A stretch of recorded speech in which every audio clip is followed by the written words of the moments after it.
In Moscow, in the middle of the 1960s, power didn't always move with tanks.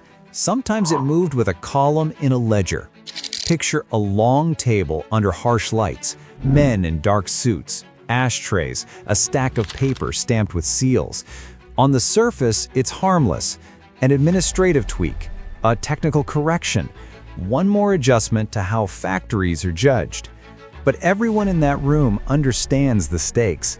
Because the Soviet Union isn't just an empire of territory, it's an empire of targets, of indicators, of numbers that decide careers, bonuses, promotions, and punishments. Change the numbers, and you change the country. And this particular change, this quiet pivot toward profit and performance inside a system built to deny both, could either relieve pressure in the machine or shake it apart. What's eerie is that the same logic echoes today, thousands of miles away, under different flags. States that insist on political control, often with deep state ownership, still reach for the same tool. Let managers breathe a little, reward results, measure outputs that look like efficiency, and hope the party stays on top of the economy instead of underneath it. But the Soviet story warns you, the scariest reforms aren't the loud ones. They're the ones that try to alter incentives without surrendering power, because incentives don't stay in their lane, they crawl. To understand why the USSR even contemplated this, you have to step back from the Cold War mythology and look at the machinery of growth. In the 1950s, the Soviet economy surged. It rebuilt, it expanded, it poured concrete, rolled steel, built entire cities, sent satellites into orbit. That kind of growth can come from sheer force. Move millions from fields to factories, build more plants, mine more coal, add more labor, add more capital. But by the early 1960s, the easy gains were fading.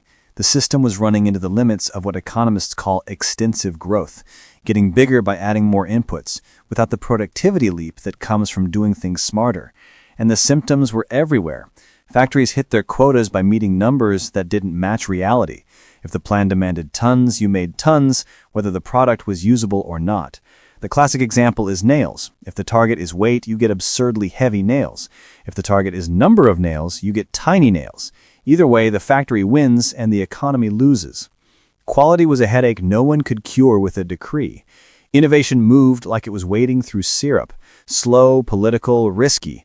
Managers had every reason to avoid redesigns and new processes, because a missed planned target could end a career.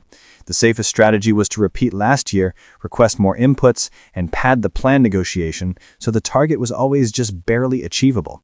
And beneath the public bravado, there was a quiet, corrosive waste, hidden inventories, broken supply chains masked by paperwork, equipment that sat idle because the right spare part never arrived, warehouses stacked with output that counted on paper but didn't solve anyone's problem. This wasn't just about consumer irritation, it was strategic. The Soviet system depended on performance in heavy industry and defense. If the economy became a machine that could only grow by pushing harder, then sooner or later it would run into a wall. Labor shortages, low productivity, technological lag compared to the West, and a population increasingly tired of shortages and shoddy goods. By the time Nikita Khrushchev was removed from power in October 1964, the leadership wasn't just changing faces, it was inheriting a dilemma. Leonid Brezhnev took the party helm. Alexei Kosygin became chairman of the Council of Ministers, effectively the premier. Brezhnev was cautious, political, a guardian of stability. Kosygin had a reputation as a serious administrator, someone who worried about output not as propaganda, but as a real problem.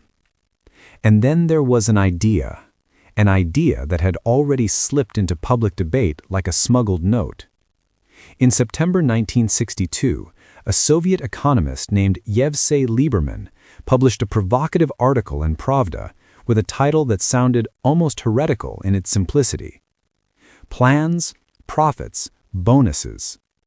His core argument wasn't become capitalist, it was more dangerous than that. He argued that the plan could survive only if enterprise managers had a reason to care about efficiency. if what the enterprise found beneficial aligned at least partly with what the nation needed. Profit in this vision wasn't ideological surrender. It was supposed to be a tool, a signal, a pressure gauge. And bonuses, material incentives, would turn that gauge into behavior. The Soviet system already had a concept that sounds dry but mattered like oxygen, хозрасчет, often translated as economic accounting or economic accountability. In plain language, it meant the enterprise should cover its costs from its revenues, operate within financial discipline, and be judged not just by raw output, but by whether it was using resources rationally. In the decades of Stalinist command, that idea existed, but was smothered by directive control. Lieberman and like-minded reformers wanted to revive it, within socialism, not against it. By 1965, that debate had reached the top. In September 1965, the Central Committee held a plenum that pivoted Soviet industrial policy. Soon after, decrees from the party in government rolled out what became known as the 1965 economic reforms, often called the Kosygin reforms, and frequently linked to Lieberman's influence. Here is what they tried to do in practice. First, they aimed to reduce the chaotic forest of plan indicators that enterprises had been chasing. Instead of dozens of mandatory targets, the reform promised a smaller set of key indicators. The exact lists varied by sector, but the spirit was consistent. Stop micromanaging everything and focus on a few outcomes that supposedly mattered. Second, they elevated new success measures, sales and profitability. Sales meant the enterprise would be judged more by what was actually delivered and accepted by customers within the planned system, not just what was produced and shoved into warehouses at year's end. Profitability meant profit in relation to the capital employed, trying to measure efficiency, not just absolute surplus. Third, they let enterprises keep part of their profits and channel them into specific funds. This is the hinge where the story turns from abstract debates to human behavior. Under the reform, enterprises could form funds out of profit, most famously a fund for production development, a fund for material incentives, and a fund for social and cultural measures and housing. The logic was blunt. Perform better by the new metrics, and you get money you can use. Money that can show up in new equipment, better housing allocations, bonus payments, improved amenities. Fourth, they expanded enterprise discretion. Managers were supposed to have more say over the product mix, over investments within certain limits, over the use of retained funds, and over contracting direct ties with suppliers and customers, rather than relying entirely on top-down allocations.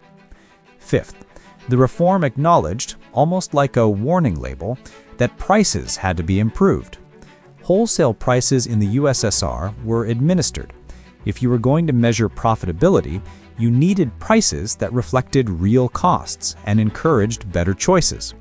The reform promised recalibration of prices to make profit a meaningful signal. Now, take all of that and put it in the hands of a real person. Not a famous politician, a factory director.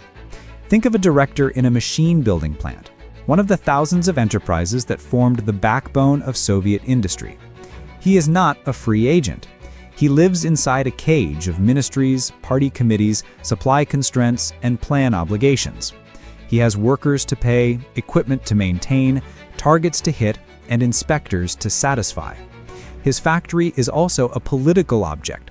It is a node in a hierarchy. Before the reform, his survival strategy is simple. Fulfill the plan indicators. If the plan says gross output, maximize gross output. If the plan says ruble value, prioritize items with higher accounting value. If the plan says tonnage, make it heavy. If the plan threatens penalties for missing targets, avoid risk. In this world, the director doesn't necessarily want efficiency. Efficiency is dangerous. It can expose slack that invites higher future targets. It can disrupt supply routines. It can create short-term failures. The plan punishes failures faster than it rewards improvements. Then the reform arrives, and the director's mental map changes. Now profit and sales matter. Now there is a material incentive fund, money that can be used to pay bonuses, not just to him, but across the enterprise. And that changes conversations on the shop floor in a way no ideological lecture can. Because a bonus isn't a slogan, it's groceries, a coat, a chance at something better. The director also sees something else. If he can retain part of profit for production development, he might invest in equipment upgrades the ministry never prioritized.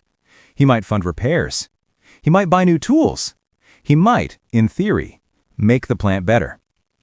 If you're looking for a thriller twist, here it is. The reform didn't just propose new metrics. It proposed a new bargain. The center would still own everything. The party would still rule. The plan would still exist. But enterprises would get a slice of autonomy, a taste of reward, and a financial reason to care about efficiency. And in return, the state hoped productivity would rise without political chaos. That's the pivot. That's the gamble. Now comes the collision, because the Soviet system wasn't just factories, it was ministries. Industrial branch ministries were empires within the empire. They controlled allocations, appointments, technical standards, supply relationships, and the flow of privileges. Their power came from detailed control, knowing what every enterprise produced, what it received, and what it owed. A reform that said enterprises are the main economic units, a reform that reduced central indicators and expanded enterprise discretion, was not just an economic change. It threatened bureaucratic sovereignty, and it threatened something even deeper, the logic of the plan itself. Because profit inside the Soviet economy carried a trap. In a market economy, profit is a messy but informative signal, shaped by prices that respond to scarcity and demand. In the USSR, prices were set administratively and changed slowly. They were political decisions. So what does it mean to reward profitability when prices aren't telling the truth? It can mean you're rewarding the enterprise that happens to produce goods with artificially favorable prices, not the enterprise that creates real value. It can mean you're rewarding firms that lobby for better price indices or that increase profits through accounting maneuvers rather than better production. And here's the darker twist. Once you tie bonuses to indicators, managers learn to game indicators. They don't have to be villains. They just have to be alive. If sales matter, you push output onto buyers at the end of the quarter, even if the buyer doesn't want it. If profitability matters, you shift the product mix toward items with the best margins under the administered price schedule, not necessarily items in shortest supply. If costs matter, you may underinvest in maintenance or quality in ways that look efficient on paper and catastrophic later. And then there's the Soviet system's most notorious safety net, the soft budget constraint. In plain language, a soft budget constraint means this. If a state enterprise fails, the state usually rescues it. Banks are not truly independent creditors. They are instruments of policy. Losses can be covered. Targets can be revised. Subsidies can appear. Arrears can be tolerated. That changes what profit means. It changes what risk means. It turns discipline into performance theater. So the reform was trying to create hard behavior, responsibility, initiative, efficiency, inside a world designed to prevent hard consequences. This is where the story becomes less about economics and more about power. Because if enterprises become more autonomous, they become more unpredictable. And unpredictability is the enemy of political control. A planned system isn't only about allocating resources, it's about controlling chains of dependence. Every ministry, every plant, every regional committee knows where its leash is tied. Reform that loosens the leashes creates movement, but movement creates bargaining. Bargaining creates factions, and factions create politics. In the Soviet Union, politics wasn't supposed to happen in public. It happened inside the apparatus. And the apparatus feared reforms that made outcomes less controllable. So resistance didn't always look like ideological denunciation. Often it looked like slow implementation, like rewriting instructions into something harmless, like adding back indicators that had been removed, like requiring approvals for every autonomous decision, like reserving the best inputs for enterprises favored by the ministry, ensuring those firms hit profit targets and everyone could claim success. Meanwhile, the plan itself remained contradictory. Enterprises were told, be efficient, be profitable, fulfill the plan, meet delivery obligations, maintain prices, obey allocations, serve priorities that were political, not commercial, and never, never create unemployment or social instability. That's not a set of rules, it's a maze. By the late 1960s, you can feel the momentum slipping. Some elements of the reform did spread. Profit funds, incentive schemes, changes to evaluation, attempts at price reforms. But the deeper transformation, real enterprise autonomy paired with meaningful financial discipline and more realistic price signals, ran into a wall of administrative reflex. And events outside economics mattered too. The Soviet leadership watched crises across the socialist world with a tightening jaw.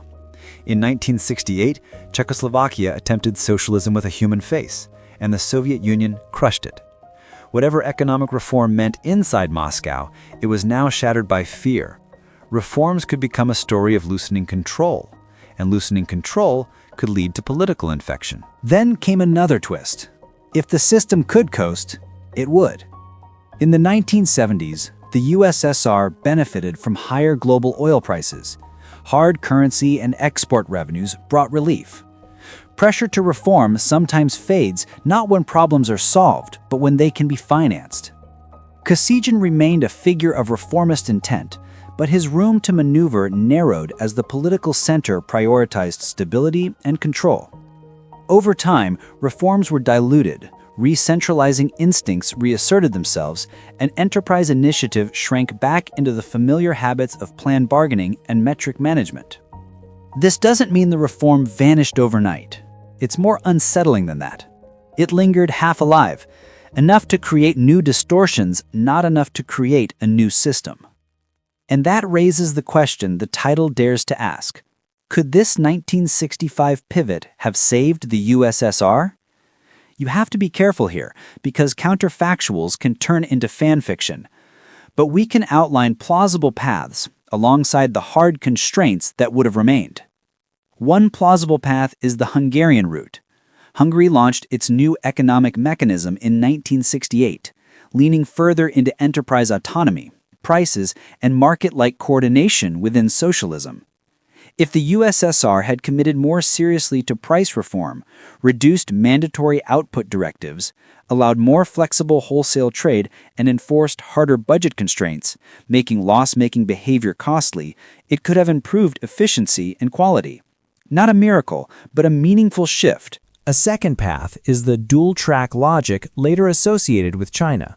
Keep planned quotas and state priorities where the leadership insists, defense, heavy industry, strategic goods, but allow enterprises to operate with more freedom at the margin, especially in consumer goods in light industry, letting profits and performance incentives operate in a broader space. Over time, the market-like track grows. A third path is governance-focused. Keep ownership and political control, but tighten monitoring and incentives in a way ministries cannot easily sabotage. Think performance contracts for managers, measurable targets that include quality and innovation, and rewards that scale with verifiable outcomes. This would have required strong political backing to discipline the bureaucracy, not just issue decrees. Those are plausible, but now the constraints, the ones that would still haunt the system even with better execution. First, prices. If prices remain administratively set and slow to change, profit remains a distorted signal. It becomes a weapon in bureaucratic battles rather than an information system. To make profit meaningful, you need price reform that reflects scarcity, costs, and quality. But price reform is politically explosive because it changes winners and losers immediately and visibly. Second, information. The Planning Center was trying to steer an economy of continental scale with limited real-time data and distorted reporting. Computers were discussed, systems were built, but the fundamental problem wasn't only technology, it was incentives to misreport. When careers depend on hitting numbers, numbers become fiction. Better indicators help, but they don't eliminate the temptation to shape reality to fit the plan. Third, the politics of power. Ministries, party committees, and the nomenclatura, the appointment system that controlled careers, were not neutral administrators, they were power holders. Reform that threatens their control invites sabotage. A successful reform would have required the top leadership to consistently punish resistance and accept some loss of direct control. That is a political choice, not an economic technique. Fourth, priorities. The USSR carried enormous defense burdens and geopolitical commitments. Even a more efficient economy might have struggled under the weight of the arms race, the competition for strategic parity, and costly external obligations. Fifth, the Union itself. The Soviet economy wasn't one nation-state, it was a multi-republic system with nationalities, regional interests, and political tensions. Economic reform that changes resource flows can stir national and regional grievances. Efficiency isn't neutral when it reallocates advantage. Sixth, shocks. The global economy in the 1970s and 1980s delivered oil shocks, technological revolutions, changing trade patterns. The USSR's ability to respond was constrained by its institutions and political rigidity. Reform could have improved adaptability, but it wouldn't have rewritten geography or erased external rivalry. So could 1965 have saved the USSR?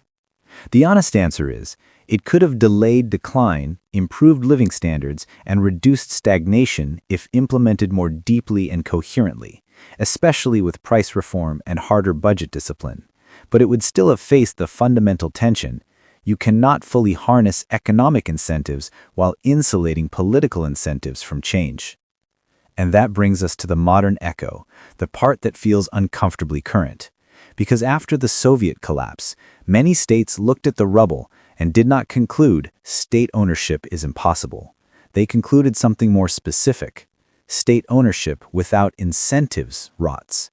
So they began copying the logic of 1965, enterprise autonomy with performance pressure while keeping political supremacy intact. Take China. China's reform era began in the late 1970s, and one of its central challenges was the same Soviet problem: how to make state enterprises produce value, not just output. Over time, China used variants of profit retention, managerial responsibility systems, contracting mechanisms, corporatization, and performance evaluation, tools that try to make managers act like owners without actually giving up state control. And the state didn't disappear. It reorganized itself as an owner. Institutions like SASAC, created in the early 2000s, formalized a model that looks like a corporate holding structure. The state appoints top executives, sets performance evaluations, pushes restructuring and mergers, and measures enterprises with financial and strategic indicators. This is where the rhyme with 1965 becomes sharp. It is the same wager. Keep the commanding heights, keep political control, but inject incentives so managers have skin in the game. But China also shows what the Soviets didn't fully allow: a much wider environment of market prices, competition in many sectors, integration into global trade, and a private sector that can outperform and pressure state firms. Profit in China, while still influenced by policy, is anchored more often to real markets than the Soviet profit signal could be. Now look at Vietnam.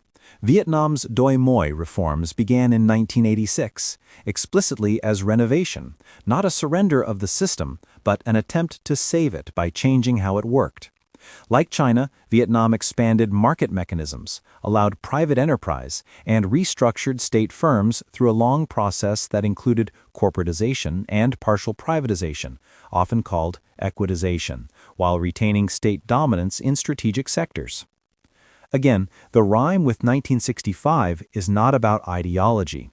It's about governance mechanics. Loosen operational control, keep political control.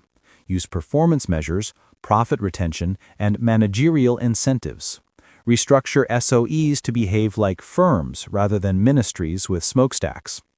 And then there's Cuba, where the parallels are newer, smaller in scale, and heavily constrained, but still recognizable.